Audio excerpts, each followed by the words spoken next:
इस हफ्ते एक दफ़ा फिर हमने देखा कि नई कंट्रोवर्सी सामने आई। सबसे पहले अफगान तालिबान की तरफ से ये दावा सामने आया कि पाकिस्तान ने अफगानिस्तान के जो 3 सूबे हैं कुन्नड़, खोस्त और पख्तीका, वहाँ पर ड्रोन हमले किए हैं। एक जो हमला खोस्त में उन्होंने ये दावा किया कि वहाँ पर जो अफगान शहरी था उसके घर में उसको टारगेट किया गया और उसमें मुबैना तौर पर बच्चे और ख़वातीन जो हैं वो मारे गए। लेकिन पाकिस्तान ने तरदीद की। DGISPR ने जो सहाफ़ियों से इस हफ्ते बात की और उन्होंने वाजे किया कि पाकिस्तान की एक तो पॉलिसी नहीं है कि वो सिविलियंस को टारगेट करे, दूसरा हम गैर एलानिया यानी कि कोविड ऑपरेशन नहीं करते अक्रॉस द बॉर्डर।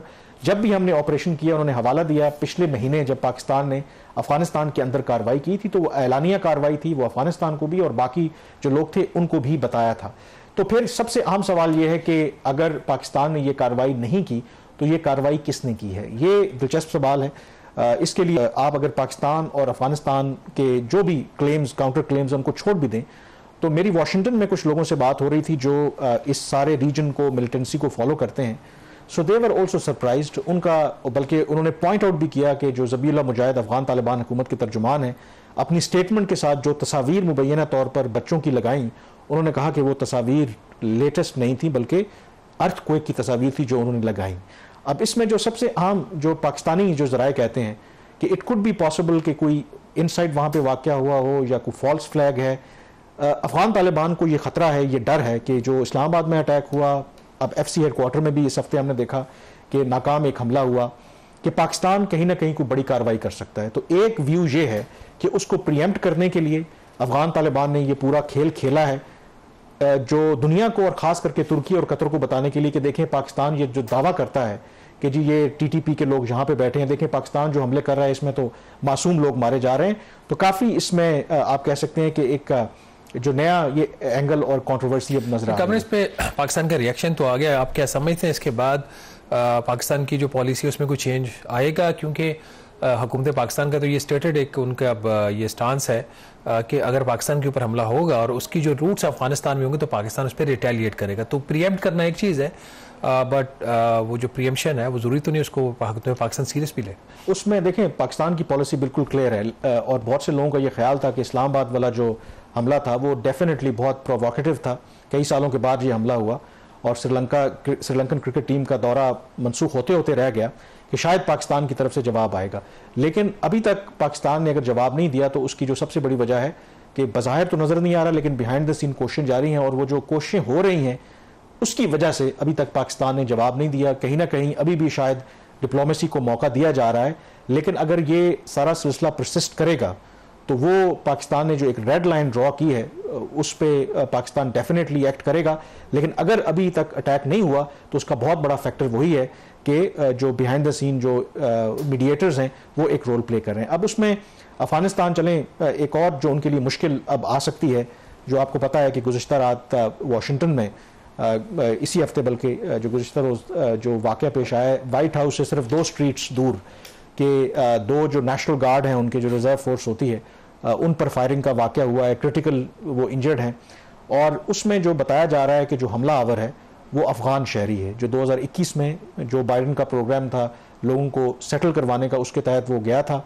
2024 में उसको बाकायदा तौर पर असाइलम दिया गया था। ये जो अफगान तालिबान टेक ओवर के बाद जो एक पॉलिसी थी ना उस वक्त की जो बाइडन, बल्कि ये मतलब उसमें हजारों लाखों की तादाद में लोगों को जो अमेरिका वहां पर लेके गए जो अमेरिका के लिए काम करते थे। और ये भी शख्स जो बताया जा रहा है 29 साल शायद उसकी उम्र है कि उसी प्रोग्राम के तहत वहां पे गया था। 2024 में इसको असाइलम दिया गया था।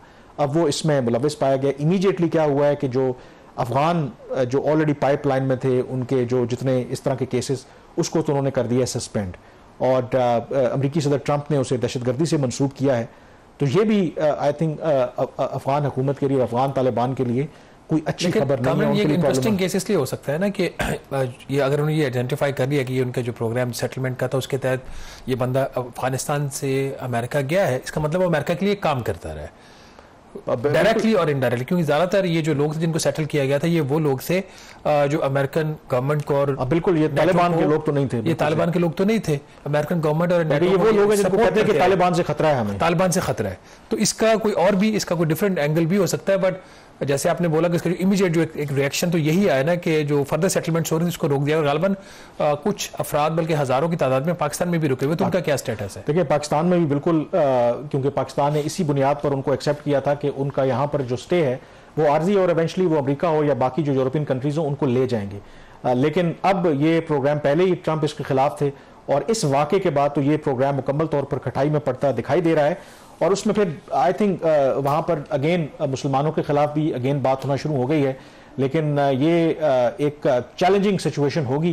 अफगान जो नेशनल हैं, स्पेशली वो लोग जो जाना चाहते थे अमेरिका, इसमें सबसे आम जो इस वक्त नुक्ता यही है, क्योंकि वो जो हमला आवर है वो भी क्रिटिकली इंजर्ड है, ज़ख्मी है, कि उसके साथ जो तहकीकात होंगी, और कुछ जो अमेरिकी मीडिया रिपोर्ट कर रहा है कि वो कोऑपरेट कर रहा है, कि उसका क्या मोटिव था, वो क्या बताता है, क्या उसका एक इंडिविजुअल एक्ट था या उसका कोई बड़ा मंसूबा था, पीछे कोई ग्रुप इन्वॉल्व था। तो उसके बाद आई थिंक ज़्यादा बेहतर क्लैरिटी हो सकती थी। लेकिन ट्रंप को एक मौका मिल गया है कि ये जो सारा प्रोग्राम था अमेरिकी जो साबिक सदर थे बाइडन का इन अफगान शहरियों को अमेरिका में सेटल करवाने का, वो बिल्कुल फ्लॉड था और उससे अमेरिका की नेशनल सिक्योरिटी जो है वो अंडर थ्रेट है। तो देखते हैं फर्दर इस पर क्या डेवलपमेंट होगी, अपडेट करते रहेंगे। प्रोग्राम द रिव्यू से इतना ही। कामरान यूसुफ और शहबाज राना को इजाज़त दीजिए। अल्लाह हाफिज़।